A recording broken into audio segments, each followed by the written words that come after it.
Selamat malam, luar biasa ya. Semangat berdoa ya, luar biasa. Doa malam adalah doa yang doa yang luar biasa.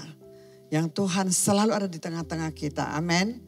Kita tahu ini doa malam benar-benar Tuhan yang pimpin ya. Yang ada sampai hari ini. Mari malam ini saya mau ngajak kita belajar tentang motivasi hidup ya. Kita tahu hidup ini begitu penting. Motivasi harus benar-benar benar. Kalau motivasi kita salah mencari Tuhan, kita tidak akan ketemu Tuhan. Amin. Kalau kita motivasinya salah, mengejar apa yang bukan Tuhan mau, ya kita akan rugi mengikut Tuhan ya. Saya selalu itu adalah ayat favorit saya. Matius 6 ayat 33. Carilah kerajaan dan kebenarannya ya. Carilah dahulu kerajaan Allah dan kebenarannya. Maka semuanya akan ditambah kepadamu. Kita tahu dalam hidup ini. Tuhan mau kita, apa yang harus kita cari? Tuhan selalu mau cari kerajaannya. Amin. Kita hidup dalam dunia, kita membutuhkan segalanya. Kita bisa cari uang ya. Cari uang tanpa libatkan Tuhan tidak menjadi berkat. Akhirnya juga saya melihat juga banyak dicuri iblis ya. Cari keluarga yang bahagia tanpa libatkan Tuhan. Ya kita melihat banyak sekali sekarang orang yang salah pilih jodoh. Tidak melibatkan Tuhan dalam mencari keluarga. Juga hidup hancur-hancuran ya. Makanya kita naik satu mobil. Kita mau kemana? Kita harus tahu tujuan kita apa. Ya, kita sekarang hidup dalam kerajaan Allah. Kita semua sudah adalah dipilih, dipanggil Tuhan. Ya, dibeli dengan lunas menjadi anaknya. Kita hidup dalam kerajaannya. Motivasi kita apa? Mencari kerajaan Allah. Benar kan? Jadi utamakan, prioritaskan Tuhan. Apa yang mau Tuhan kita lakukan dalam hidup ini. Jadi kalau kita mengerti tentang hal itu, motivasinya benar, kita akan mengalami kebahagiaan. Motivasinya benar, kita akan mengalami banyak mukjizat dalam hidup ini. Kalau motivasinya benar, kita akan pasti sampai goal apa yang Tuhan mau kita cari. Makanya saya selalu ingatkan orang, ya kita percaya Tuhan. Memang ada orang, wah supaya diberkati. Ada orang supaya penyakit saya sembuh. Supaya apa lagi ya, supaya saya dapat jodoh. Itu sih bonus ya, bukannya tidak boleh. Tapi kuncinya kasihlah Tuhan Allahmu dengan segenap hatimu dan dengan segenap jiwa dan segenap kekuatanmu. Dan kasihlah musuhmu seperti diri sendiri. Itu harus ada dimiliki pada setiap kita. Kalau kita udah salah fokus, motivasi sudah salah, pasti kita tidak pernah akan mengalami Tuhan. Dan pasti kita akan kecewa dan meninggalkan Tuhan. Makanya Tuhan mau terus ingatkan kita hambanya. Tujuan hidup kita harus tahu ya. Kita lihat lagi ya. Roma 14 ayat 7 dan 9. Sebab tidak ada seorang pun di antara kita hidup untuk dirinya sendiri. Dan tak ada seorang pun yang mati untuk dirinya sendiri. Sebab jika kita hidup untuk Tuhan. Dan jika kita mati untuk Tuhan. Jadi baik hidup atau mati, kita adalah milik Tuhan. Sebab untuk itulah Kristus telah mati dan hidup kembali supaya menjadi Tuhan baik orang mati maupun atas orang hidup. Jadi kita tahu. Jadi di sini Tuhan ingatkan kepada kita nggak bisa lagi hidup untuk diri sendiri lagi. Untuk enak-enak suka-suka saya lah. Nggak bisa. Kita harus tahu saya hidup untuk apa. Tujuan saya apa di dalam kerajaan Allah. Selalu kita tahu ya visi moto kita, visi misi membangun rumah Tuhan ya. Ya, apa itu rumah Tuhan? Membangun manusia yang hidup hancur-hancuran lewat saudara dan saya ya. Kita tahu selalu Pak Lukas ingatkan mulai dari saya ya. Mulai dari kita. Kita nggak usah tunjuk orang lain, kita mulai dari kita. Kita sudahkah membangun rumah Tuhan ya. Kita tahu ini moto ini Tuhan berikannya kita ini sebagai melanjutkan misi Bapa. Tahu Tuhan Yesus adalah Adam yang kedua. Bagaimana dia lahir ke dunia. Karena Adam yang pertama sudah gagal. Jadi Tuhan Yesus datang kembali lewat perut Maria. Dia datang ke dunia melanjutkan misi Bapa. Setelah dia kerjakan keselamatan, dia mati di atas kayu salib. 40 hari bersama dengan murid-muridnya. Dia pesan, jadikanlah semua bangsa muridku. Ajarlah mereka, baptislah mereka. Aku akan menyertai engkau sampai akhir zaman. Itu pesan dia yang begitu powerful ya. Jadi setelah itu dia diangkat ke surga, kita semua kan tahu ya. Jadi sekarang Tuhan sudah kembali ke surga. Roh Kudus yang tinggal di dalam saudara dan saya. Tujuannya buat apa Roh Kudus tinggal di dalam diri kita? Memimpin kita melanjutkan misi Bapa ini. Amin. Memimpin kita, mengingatkan kita, mengajar kita kepada kebenaran, menginsafkan kita akan dosa, supaya kita tidak terikat dengan roh dunia, supaya kita sanggup maju bersama dengan Roh Kudus, sanggup melakukan ya, yaitu misi Bapa, yaitu membangun rumah Tuhan lewat saudara dan saya. Amin. Jadi ini harus terus dia ngomong, diingatkan supaya kita tidak lupa. Kita kan bisa lupa kan? Ya, kita setiap manusia bisa lupa. Tapi di visi misi yang dari Tuhan, tujuan hidup, kehendak Tuhan bagi setiap umat manusia yang telah Tuhan panggil, ya. Tuhan bilang kepada Petrus, aku akan menjadikan engkau penjala manusia. Engkau bukan lagi penjala ikan. Jadi setiap kita akan dipakai Tuhan, ya. Jadi kita harus ingat, saya ini adalah untuk melanjutkan misi Bapa, ya. Jadi kita harus ingat diri sendiri. Terus kita melihat ya Efesus 2 ayat 10. Saya percaya semua juga sangat tahu tentang ayat ini ya. Karena kita ini buatan Allah, diciptakan dalam Kristus Yesus untuk melakukan pekerjaan yang baik. Dipersiapkan Allah sebelumnya. Ia mau supaya kita hidup di dalamnya, bukan hidup di luar. Ya, kita ini ciptaan Tuhan, dipersiapkan Allah. Jadi kita ini harus memotivasikan diri, menurut saya ya. Harus motivasikan diri, harus melatih diri, harus selalu mau kita tahu saya ciptaan Tuhan. Saya harus memuridkan, saya harus melahirkan murid-murid ya. Jadi saya 3 hal kalau kita supaya kita bisa sanggup melakukan misi Bapa ini ya, membangun rumah Tuhan, 3 hal yang harus kita miliki ya. Satu hal, saya mau doakan siapa? Kita harus tiap hari motivasikan diri, tanya diri sendiri, Tuhan, saya mau doakan siapa? Enggak mungkin Tuhan enggak kasih tugas kepada kita. Karena terlalu banyak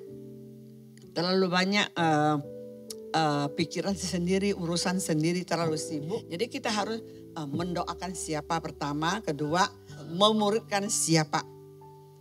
Saya percaya setiap kita pasti bisa doa ya. Doa orang nggak mungkin. Doa pun minta Tuhan tunjukin siapa harus kita doakan. Kita selamatkan. Kedua, kita harus muridkan siapa. Muridkan juga nggak katanya harus formal. Kalau kita ada hati seperti mbak kita. Saya sempat pernah melihat penglihatan bagaimana Tuhan perlihatkan kepada saya. Pernah saya cerita di Koram Deo, saya melihat mbak-mbak, suster-suster, satpam-satpam banyak sekali. Saya melihatkan banyak sekali. Saya bilang, Tuhan, apa maksudmu? Saya nggak ngerti. Saya melihat mereka berdiri banyak gitu. Ada 7-8 orang. Tiba-tiba di hati saya berbicara bahwa doakan mereka, mbak-mbak, suster-suster, dan satpam-satpam, karyawan-karyawan. Pernah nggak kita terpikir? Saya salut dengan Kak Ros ya, istri Pak Edi Leo. Dia begitu inten muridkan dia punya mbak-mbak. ngajar dia SPK, ngajak ngobrol. Sekarang saya juga mulai baru datang Mbak baru saya mulai ngajak ngobrol. Kamu harus percaya Isa. Bagaimana dia ngajak ngobrol gitu loh. Mulai kita nggak usah harus formal. Yang penting kita perhatikan dia, tanya dia, kamu selalu doa kepada siapa? Ngajak dia ngobrol. Seperti memuridkan dia terus menerus. Tiap hari saya ngajak ngobrol. Jadi saudaraku, kalau kita motivasikan diri, percaya pasti kita menyenangkan hati Tuhan. Motivasikan diri bekerja untuk melanjutkan misi Bapak. Memotivasikan diri melakukan kehendak Tuhan. Itu adalah motivasi yang benar yang Tuhan berkenan. Jadi saudaraku, jadi kita harus melatih diri. Orang bilang kalau bahasa kasar, memaksa diri untuk melakukan untuk Tuhan. Jadi kita tahu sekarang saya sudah dibeli oleh Tuhan. Saya sudah lunas, sudah menjadi milik Tuhan. Saya bukan hidup saya. Saya nggak bisa seenak-enak saya mau kerjakan apa-apa lagi. Saya kerjakan, saya berdoa, minta petunjuk Tuhan. Saya mau doakan siapa? Intan terus doakan dia. Dan saya mau muridkan siapa? Mungkin juga karyawan kita, mungkin juga anak kita, mungkin juga orang tua kita. Nggak usah jauh-jauh dulu, orang di sekeliling kita. Mungkin juga teman sepekerja kita, teman sekantor kita, teman sekolah kita, teman sekuliah kita. Tidak masalah, yang terus kita bergerak. Karena ini adalah benar-benar adalah satu kekuatan ya yang membuat kita bisa melanjutkan misi Bapak dan menyelesaikan misi Bapak. Ya. Kalau kita tidak bergerak, kalau motivasi kita terus mencari dunia, kapan kita melakukan buat Tuhan? Itu yang Tuhan mau. Bukan kita tidak boleh lakukan buat dunia, tapi kita harus seimbang dalam hidup ini. Amin. Jadi kita motivasi sendiri memuridkan siapa? Kita terus tanya diri, minta hikmat, minta Roh Kudus beri pengertian dan memberkati siapa? Ya, memberkati enggak katanya harus kasih duit ya. Kalau orang lagi sakit kita doakan terus memberkati dia. Orang lagi berantem, sedih, tertekan, kita mulai hibur dia, nasihatin dia, kuatkan dia. Itu roh nasihat ada pada kita itu dipakai gitu loh. Jadi ini adalah satu ya motivasi yang benar yang sangat menjadi berkat buat hidup kita. Jadi saudaraku, kita jangan sia-siakan hidup ini. Kita harus ingat, saya selalu ingat oleh Roh Kudus bahwa hidup ini sangat singkat. Kita ini adalah abu dan debu. Sebentar, saya sudah banyak beberapa hari ini. Kemarin ditelepon, aduh saya punya saudara, punya anak 31 tahun meninggal. Hah? Kok muda? Ya saya baru pergi ke rumah duka, kasihan. Baru naik pangkat, kerja katanya. Dia senang naik gaji, naik pangkat. Punya anak satu, baru merit tidak begitu lama. Ya. Jadi tiba-tiba dia bilang pusing-pusing katanya. Langsung pingsan, mungkin kecapean atau apa ya. Mereka juga sampai hari ini juga bingung. Kok bisa muda begitu meninggal? Makanya kita harus tahu. Kita ini tujuan hidup kita harus selalu menjadi berkat. Amin. Menjadi berkat, menjadi terang dan garam itu adalah apa sih? Satu kenyataan hidup sebagai anak Tuhan. Itu adalah contoh ya, kita dimanapun menjadi berkat. Ingatkan orang akan firman Tuhan. Nasihatin orang akan firman Tuhan. Selalu mendoakan orang. Kalau saya di sini semenjak pandemi ini ya, saya juga jarang keluar ya. Saya banyak berbicara dengan Tuhan. Saya minta petunjuk kepada Tuhan. Tuhan bisa berikan lihat mukanya. Tuhan, saya mau doakan siapa? Tuhan, saya mau bersaksi kepada siapa? Jadi saya terus minta. Jadi kita tidak boleh pasif. Roh Kudus tinggal di dalam diri kita. Dia mau menuntun kita. Dia mau memimpin kita. Dia mau beritahu kepada kita, mengarahkan kepada kita. Kalau kita ini tidak terbuka untuk dia, kita diamin dia aja. Seperti orang datang ke rumah kita. Kita nggak ngajak ngobrol, orang masuk rumah. Kita diamin aja. Seperti nggak ada orang. Kita cuekin. Lama-lama orangnya bisa hilang kan? Bisa mundur kan? Langsung pergi kan? Demikian juga Roh Kudus sudah tinggal di dalam diri kita. Kita harus selalu ajak dia ngobrol. Tanya kepada dia. Tuhan, saya mau doakan siapa? Tuhan, saya mau berkati siapa? Tanya.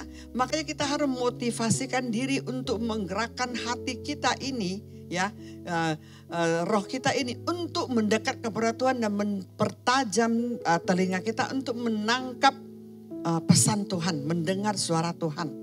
Dia benar-benar hidup, dia bisa memberitahu kepada kita.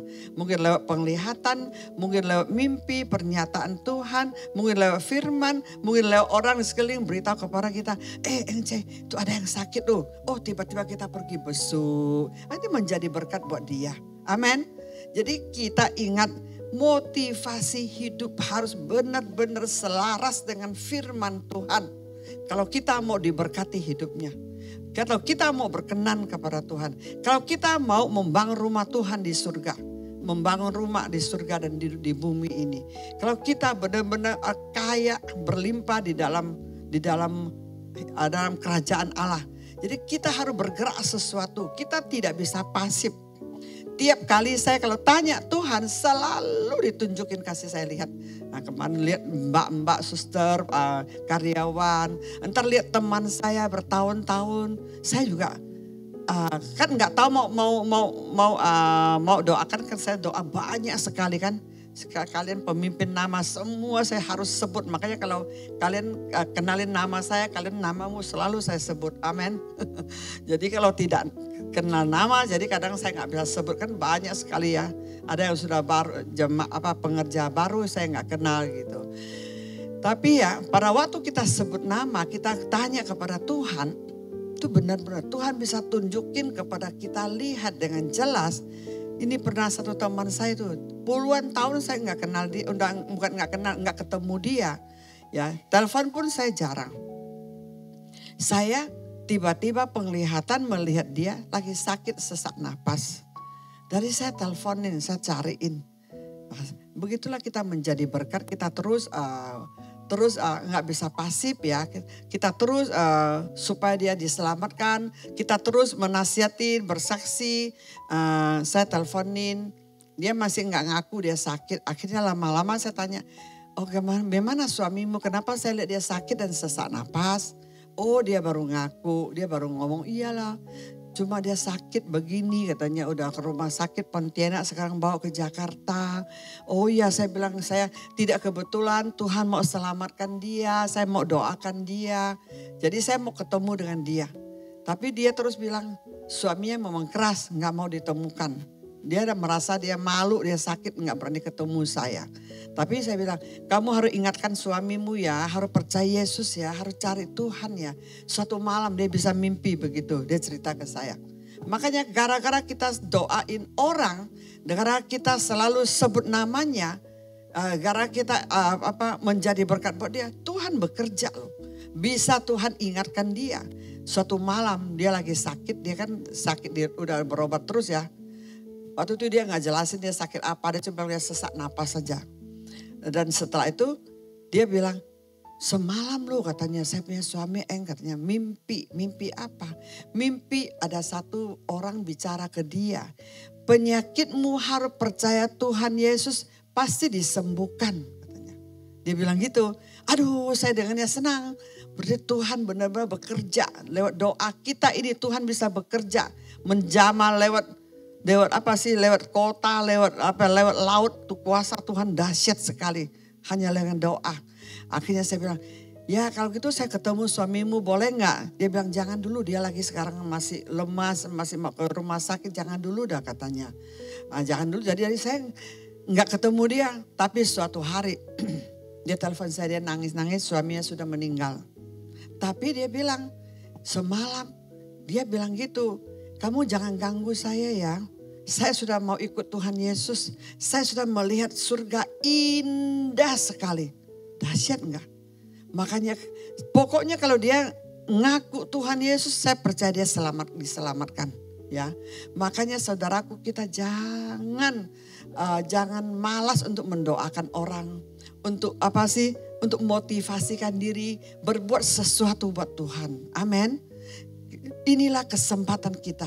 Walaupun apa sih sekarang lagi COVID apapun, kita bisa lewat doa, lewat Zoom, kita lewat video call, lewat apapun juga Tuhan bekerja. Ya, jadi biarlah saya himbau kepada kita semua terus bergerak ya, terus bergerak ya. Jadi kita tahu motivasikan diri. Yang keempat kita melihat yaitu Galatia 6 ayat 7, jangan sesat. Allah tidak membiarkan dirinya dipermainkan, karena apa yang ditabur orang itu juga yang akan dituainya. Sebab barang siapa menabur dalam dagingnya, ia akan menuai kebinasaan dari dagingnya. Tetapi barang siapa menabur dalam roh, ia akan menuai hidup kekal dari roh itu. Kita tahu di sini Tuhan ingatkan kita, jangan sesat, jangan mempermainkan Tuhan. Ya, Tuhan tidak bisa dipermainkan. Bagaimana kita merasa kita ini, bagaimana mungkin kita merasa saya nggak mempermainkan Tuhan, tapi hati-hati. Saya pernah dengar banyak sekali, udah cukup banyak, ada beberapa. Sekali dia sakit, aduh Tuhan Yesus sembuhkan saya, nanti saya sembuh, saya mau melayani Engkau, saya mau persembahan ini, saya mau apa. Dia sudah ngomong, kita kan doa dengan segenap hati buat dia. Tapi setelah sembuh, hilang. Benar-benar hilang. Dia rasanya sepertinya apa sih? Enggak merasa bersalah. Hati-hati loh. Apa yang kita nasar, apa yang kita ngomong. Seperti saya sakit lumpuh. Saya bernasar tiap hari. Kalau aku sembuh Tuhan, kakiku tidak diamputasi. Seumur hidup aku mau menyerahkan diri kepadamu. Aku mau melayani Engkau seumur hidupku. Itu saya langsung bergerak. Sampai hari ini 23 tahun. Saya bergerak sampai hari, semangat menyala-nyala. Sampai hari ini Roh Kudus terus bekerja. Sampai hari ini gak pernah patah semangat. Kenapa? Karena Roh Kudus yang menuntun kita, mengingatkan kepada kita. Makanya ini yang tadi kita baca ini, komitmen sungguh-sungguh. Banyak orang mempermainkan Tuhan loh. Ada, nanti saya udah doain ini, kalau nanti sudah dilaku, dijual, saya mau persembahan buat Tuhan apa-apa. Setelah laku, pura-pura muka pun udah gak kelihatan. Banyak, bukan banyak lah, ada beberapa begitu. Jadi coba saya ingatkan, hati-hati loh dalam hidup. Apa yang kita ngomong keluar, apa yang kita nasar, apa yang Tuhan mau kita kerjakan. Ada orang dia tahu, saya hidup hancur. Saya tahu usaha saya hancur. Pernah ada satu, saya tahu ini adalah pukulan dari Tuhan, hajaran Tuhan buat saya. Saya harus bertobat. Tapi setelah ngomong begitu lupa lagi. Saya tahu karena Tuhan mau suruh saya kerja ini, kerja itu, saya tidak lakukan. Dia tidak lakukan, dia tahu. Tapi dia tetap tidak lakukan sampai hari ini. Ada saya tahu itu orangnya. Tuhan mau pakai dia, diurapi Tuhan. Buka gereja, buka komsel. Tapi karena dia mungkin ada pernah salah paham, ada sakit hati dengan orang siapa, pemimpin saya tidak tahu lah. Sampai hari ini dia benar-benar tidak mau buka dan semua ditutup. Maka kemarin dia bilang, aduh saya pusing yang saya doa. Tapi hati saya udah tahu, kamu jangan mempermainkan Tuhan. Kamu harus komitmen loh, hati-hati loh. Apa yang telah kamu nasar kepada Tuhan dulu. Mau melayani Tuhan, itu sekarang lu udah berhenti, stop tidak melayani Tuhan. Aduh hati-hati loh.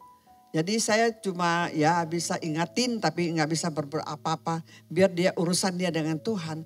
Makanya harus komitmen sungguh-sungguh dalam melayani Tuhan. Apa yang kita ngomong harus kita laksanakan buat Tuhan. Tuhan di surga, kita di bumi. Kita nggak mungkin bisa lawan dia. Dia maha mendengar, setiap perkataanmu pun dia catat.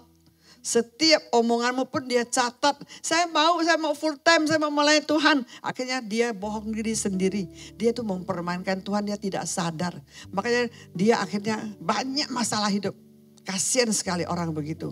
Jadi membohongkan diri sendiri, dia mempermainkan Tuhan. Jadi dia rugi. Kalau orang yang berbuat begitu kita pasti rugi. Karena Tuhan tidak bisa dibohongin. Amin. Yang terakhir 2 Korintus 12 ayat 7 dan 10. Dan supaya aku jangan meninggikan diri karena pernyataan-pernyataan luar biasa itu, maka aku diberi suatu duri di dalam dagingku, yaitu seorang utusan iblis untuk mengocok aku supaya aku jangan meninggikan diri. Tentang hal ini aku sudah 3 kali berseru kepada Tuhan supaya utusan iblis itu mundur daripadaku. Tapi jawab Tuhan kepadaku, cukuplah kasih karunia-Mu bagimu. Sebab justru dalam kelemahanlah kuasa menjadi sempurna. Sebab itu terlebih suka aku bermegah atas kelemahanku, supaya kuasa Kristus turun menaungi aku. Karena itu aku senang dan rela di dalam kelemahan, di dalam siksaan, di dalam kesukaran, di dalam penganiayaan dan kesesakan oleh karena Kristus. Sebab jika aku lemah, maka aku kuat. Kita di sini belajar tentang Paulus ya, bagaimana dia dicobai dengan sakit penyakit utusan iblis ya, sampai dia berseru kepada Tuhan. Tuhan bilang, kasih karuniaku mampukanmu. Maksudnya kekuatan Tuhan itu berikan kuasaku, waktu engkau lemah kuasaku menaungimu ya. Bagaimana dia pikul salib menyangkal diri untuk mengiringi Tuhan, Paulus ya. Jadi dia bilang, malah aku senang rela di dalam kelemahan, di dalam siksaan, di dalam kesukaran, di dalam penganiaya dan kesesakan oleh Kristus. Saudaraku, seseorang yang motivasinya benar ya, yang memiliki motivasi hidup yang benar, pasti tanda-tandanya ini ya, tanda-tandanya seperti Paulus ini. Dia kuat hadapi tantangan apapun. Kenapa orang sekarang rapuh? Lihat keadaan sekarang, orang banyak yang rapuh. Dikit-dikit tersinggung, marah, gak mau melayani Tuhan. Usaha sepi, tinggalkan Tuhan. Aduh, kalau berkatnya banyak, wah rajin kelihatan ke gereja. Kalau sekali sepi, kesal, marah. Kok gak diberkati? Doa saya gak dijawab Tuhan. Salah-salahkan Tuhan. Itu kasihan sekali orang begitu. Orang yang tidak pikul salib menyangkal diri seperti Paulus, itu motivasi yang salah.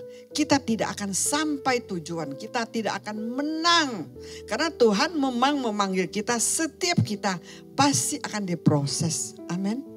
Termasuk saya, saya merasa dulu, saya baru bertobat, saya kenapa merasa banyak penderitaan. Kenapa uang lah, apalah, banyak masalah. Waktu itu awal saya gak ngerti, sekarang saya ngerti. Oh Tuhan, terima kasih. Karena penderitaan, karena prosesmu itu saya kuat hadapi. Saya terus setia. Makanya pikul salib menyangkal diri ya. Pikul salib menyangkal diri. Jadi kalau orang yang motivasinya benar, kita sanggup. Seberapa susah, seberapa menderita, seberapa tertekan, seberapa dianiaya, seberapa miskin pun kita sanggup melayani Tuhan. Amin. Sanggup melakukan pekerjaan Tuhan. Misi Bapa ini. Biarlah firman ini memberkati kita. Amin. Berikan kita kekuatan. Biarlah hidup kita milikilah motivasi yang benar ya. Hidup mencari kerajaan Allah. Melanjutkan misi Bapa. Dan juga motivasikan diri. Dan juga komitmen dengan sungguh-sungguh dan juga selalu sanggup pikul salib dan bayar harga untuk mengiring Tuhan. Biarlah firman ini memberkati kita semua. Bapa, kami mengucap syukur walaupun hamba-Mu berhenti, tapi Engkau tidak berhenti di dalam hati kami. Terus mengajar kepada kami untuk supaya kami kuat, dan kami menang, dan kami sampai tujuan. Supaya kami hidup berkenan dan menyenangkan-Mu Tuhan. Hari yang indah ini, walaupun kami sebentar mau tinggalkan tempat ini, darah-Mu membungkus kami. Setiap firman tidak akan dicuri oleh roh jahat. Darah Yesus membungkus kami. Kami serahkan semua saudara kami yang setia ke dalam tangan-Mu. Biar Roh Kudus yang memberkati mereka, melindungi mereka dan menyertai mereka. Terima kasih Bapa. Di dalam nama Yesus hamba mengucap syukur dan berdoa. Haleluya. Amin.